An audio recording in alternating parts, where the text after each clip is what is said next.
আসসালামু আলাইকুম। সংবাদে আপনাদের সবাইকে স্বাগত জানাচ্ছি। আমি ফিরোজ তোহা। শুরুতেই সংবাদ শিরোনাম। বাংলাদেশের সর্বশেষ গুরুত্বপূর্ণ আপডেট সংবাদ আপনাকে স্বাগত। শুরুতেই সংবাদ শিরোনাম, পরে বিস্তারিত। শুরুতেই জানাবো, জুলাই ঘোষণাপত্র নিয়ে অভিমত চেয়েছে প্রধান উপদেষ্টার প্রেস উইং। জুলাই ঘোষণাপত্র নিয়ে চিঠির মাধ্যমে অভিমত চাওয়া হয়েছে। এই অভিমত পর্যালোচনা করে একটি সংশোধিত ও সর্বজন গ্রাহ্য ঘোষণাপত্র প্রস্তুত করা হবে বলে জানিয়েছে অন্তর্বর্তীকালীন সরকারের প্রধান উপদেষ্টার প্রেস উইং। এরপর জানাবো, ছাত্র ইউনিয়নের নেতাকে ২৪ ঘন্টার মধ্যে গ্রেপ্তারের আলটিমেটাম। লাল সন্ত্রাসী একমাত্র উপায় বলে নিজের ফেসবুক ওয়ালে পোস্ট করেছে ঢাকা বিশ্ববিদ্যালয় ছাত্র ইউনিয়ন সভাপতি মেঘমল্লার বসু। এদিকে বাংলাদেশে দ্রুত নির্বাচন প্রসঙ্গ এড়িয়ে গেল ভারত। ভারতে নিযুক্ত মার্কিন রাষ্ট্রদূত বাংলাদেশের নির্বাচন নিয়ে করা মন্তব্যের বিষয়ে সাংবাদিকেরা প্রশ্ন করলেও তা এড়িয়ে যান দেশটির পররাষ্ট্র মন্ত্রণালয়ের মুখপাত্র রণধীর জয়সওয়াল। জানাবো, চালক দলের কেন্দ্রীয় সভাপতি গুলিবিদ্ধ। রাজধানীর মোড্রো এলাকায় দুর্বৃত্তদের গুলিতে মোহাম্মদ জুয়েল খন্দকার ৫০ নামে এক ব্যক্তি আহত হয়েছেন। তিনি চালক দলের কেন্দ্রীয় কমিটির সভাপতি। জানা গেছে, তার কাছে দুবাইয়ে এক বিএনপি নেতা ২ লক্ষ টাকা চাঁদা দাবি করেছে। চাঁদার টাকা না দেয়ায় তাকে গুলিবিদ্ধ করা হয়েছে বলে অভিযোগ পাওয়া গেছে। এদিকে খালেদা জিয়ার চিকিৎসায় বসছে মেডিকেল বোর্ড, দোয়া চাইলেন তারেক। বৈঠকে বসছে বিএনপি চেয়ারপারসন বেগম খালেদা জিয়ার চিকিৎসায় গঠিত মেডিকেল বোর্ড। স্থানীয় সময় গতকাল বিকেলে ৫:৩০টার দিকে, বাংলাদেশ সময় রাত ১১টার দিকে অনুষ্ঠিত ওই বৈঠকে যুক্তরাষ্ট্রের জনস হপকিন্স হাসপাতালের চিকিৎসকরাও ভার্চুয়ালি অংশ নেন। এবং সর্বশেষ জানাবো, ইউক্রেনের সোরাডোনে রাশিয়ায় আগুন। ইউক্রেনের সোরাডোনে রাশিয়ার রাজধানী মস্কোর দক্ষিণের কালুগা অঞ্চলে আগুন লেগেছে। আজ স্থানীয় সময় এই অগ্নিকাণ্ডের ঘটনা ঘটে। খবর রয়টার্সের সামাজিক যোগাযোগ মাধ্যমে ছড়িয়ে পড়া একটি ভিডিওতে আগুন লাগার ঘটনা দেখা গেছে। ভিডিওতে বলা হয়েছে, একটি তেল সংরক্ষণাগারে এই আগুন লেগেছে। প্রিয় দর্শক, এতক্ষণ শুনছিলেন সংবাদ শিরোনাম, এবারে বিস্তারিত। তবে তার আগে বন্ধুরা, অনুরোধ থাকবে সংবাদটিতে একটি লাইক দিন। এই চ্যানেলে আপনি নতুন হয়ে থাকলে আমাদের সংবাদটি দেখতে দেখতে চ্যানেলটি সাবস্ক্রাইব করে রাখুন। কমেন্ট করে আপনার মূল্যবান মতামত জানিয়ে দিন আপনি বিশ্বের কোন দেশ থেকে বা বাংলাদেশের কোন স্থান থেকে আমাদের সংবাদটি দেখছেন এবং শুনছেন। এবারে বিস্তারিত। জুলাই ঘোষণাপত্র নিয়ে অভিমত চেয়েছে প্রধান উপদেষ্টার প্রেস উইং। জুলাই ঘোষণাপত্র নিয়ে চিঠির মাধ্যমে অভিমত চাওয়া হয়েছে। অভিমতগুলো পর্যালোচনা করে একটি সংশোধিত গ্রহণযোগ্য ঘোষণাপত্র প্রস্তুত করা হবে বলে জানিয়েছে অন্তর্বর্তীকালীন সরকারের প্রধান উপদেষ্টার প্রেস উইং। শনিবার ১৮ জানুয়ারি সকালে প্রধান উপদেষ্টার উপপ্রেস সচিব আবুল কালাম আজাদ মজুমদারের পাঠানো এক বার্তায় এসব তথ্য জানানো হয়েছে। বার্তায় বলা হয়েছে, ঘোষণাপত্র নিয়ে গত বৃহস্পতিবার ১৬ জানুয়ারি সর্বদলীয় সংলাপের পরবর্তী কর্মপন্থা হিসেবে গণ অভ্যুত্থানে অংশ নেওয়া রাজনৈতিক দলসহ সব অংশীজন থেকে অভিমত নেওয়া হচ্ছে। আপনাদের সুচিন্তিত অভিমত চিঠি মারফত পাঠাতে পারেন মাহফুজ আলম উপদেষ্টা, প্রধান উপদেষ্টা কার্যালয়, এই ঠিকানায়। আগামী ২৩ জানুয়ারি পর্যন্ত চিঠি মারফত আপনাদের অভিমত জানাতে পারবেন। আরও বলা হয়েছে, এই অভিমতগুলো পর্যালোচনা করে একটি পরিমার্জিত সংশোধিত সর্বজন গ্রহণযোগ্য ঘোষণাপত্র প্রস্তুত করা হবে এবং জনগণের উপস্থিতিতে তা অবিলম্বে ঘোষণা করা হবে।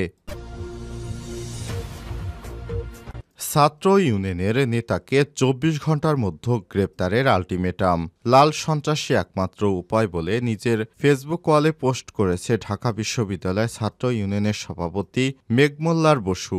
একই সাথে ইঙ্গিত দিয়েছেন সশস্ত্র যুদ্ধের। এদিকে লাল সন্ত্রাস ও সহিংসতার হুমকি দেওয়ার প্রতিবাদে মধ্যরাতে বিক্ষোভ করেছে ঢাকা বিশ্ববিদ্যালয়ের সাধারণ শিক্ষার্থীরা। সময় তারা ২৪ ঘন্টার মধ্যে তাকে গ্রেপ্তারের দাবি জানায়। শুক্রবার ১৭ জানুয়ারি রাতে সামাজিক যোগাযোগ মাধ্যম ফেসবুকে নিজের টাইমলাইনের একটি পোস্টে এসব কথা লিখেছেন তিনি। প্রান্তিক মানুষের স্বার্থে প্রতিরক্ষামূলক সহিংসতা আমরা জাগরণ এবং মিছিল করি, যার সহিংস হওয়ার ক্ষমতা নেই। তা দ্বারা আপনি কখনোই আপনার কমরেডের রক্ষা করতে পারবেন না। মানুষ আপনাকে পছন্দ করবে ঠিকই, কিন্তু কেউ অনুপ্রাণিত হবে না। কারোরই মুক্তমনা পার্টি দরকার নেই। শহীদদের কেউ পরোয়া করে না। ফ্যাসিবাদ তখনই ভালো যখন সে মৃত। তিনি ডান পন্থাকে ইঙ্গিত করে আরও বলেছেন, এই ডানপন্থীদের পাগলামিতে আপনাকে সার্বভৌমত্বের নামে হত্যা করা হবে এবং আপনার চরিত্রকে হত্যা করা হবে।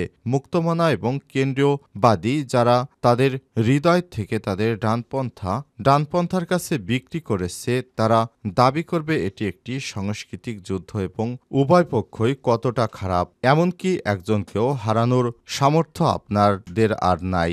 আর মানুষ ভেড়ার মতো আপনি কি আজীবন মেষপালক হতে ইচ্ছুক? গুপ্ত রাজনীতির দিকে ইঙ্গিত করে তিনি আরও বলেছেন, প্রকাশ্যে বিক্ষোভ করা বন্ধ করুন, প্রকাশ্যে কমিটি দেয়া বন্ধ করুন। আমরা সতর্ক না হলে নিশ্চিহ্ন হয়ে যাব। দাঁত ও নখ বেরিয়ে আসছে। এভাবেই আপনার পথকে আপনি ব্যঙ্গ বিদ্রুপ থেকে বাঁচাতে পারবেন। আসুন এটিকে আমাদের গুপ্ত বন্ধুদের কাছে নিয়ে যাই।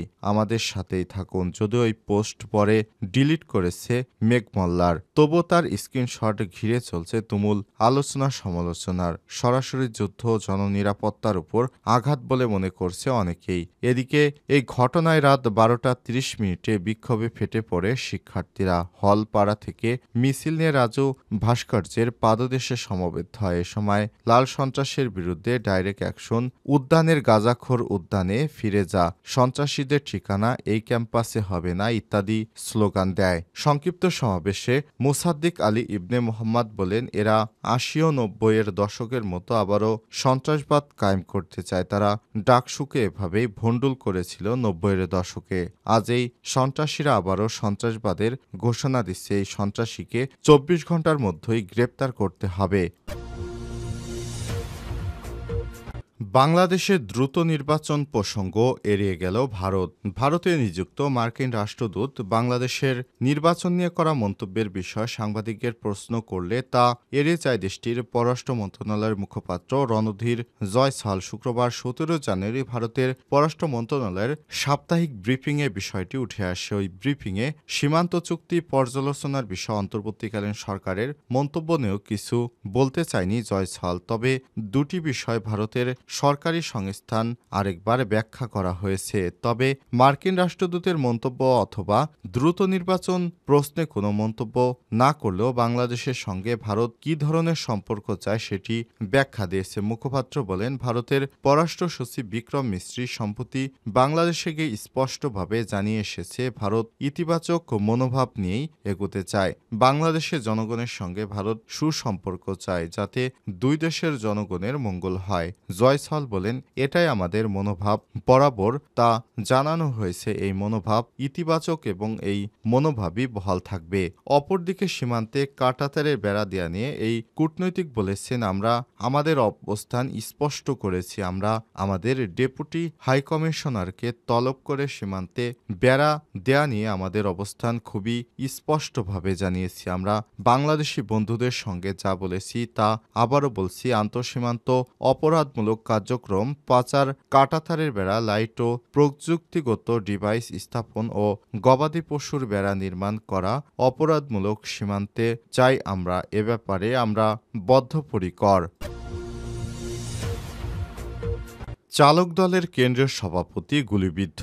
রাজধানীর মধ্যবাড্ডায় দুর্বৃত্তদের গুলিতে মোহাম্মদ জুয়েল খন্দকার ৫০ নামে এক ব্যক্তি নিহত হয়েছেন। তিনি চালক দলের কেন্দ্রীয় কমিটির সভাপতি। শুক্রবার ১৭ জানুয়ারি সন্ধ্যা ৭:৩০টার দিকে বাড্ডা মুক্তিযুদ্ধ চত্বরে ANZ ভবনের দিকে ঘটনাটি ঘটে। আহত অবস্থায় তাকে ঢাকা মেডিকেল কলেজে ভর্তি করা হলে কর্তব্যরত চিকিৎসক তাকে মৃত ঘোষণা করে। তিনি আরও জানান, ঘটনার কয়েক ঘণ্টা আগে মাহবুব নামের এক শীর্ষ সন্ত্রাসী দুবাই থেকে মোবাইলে ২ লক্ষ টাকা চাঁদা দাবি করে, কিন্তু টাকা দিতে তিনি অস্বীকার করলে তাকে গুলি করা হয়েছে বলে জানান।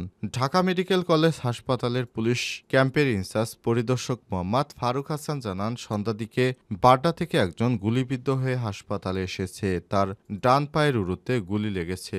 উরু জরুরি বিভাগে তার চিকিৎসা চলছে।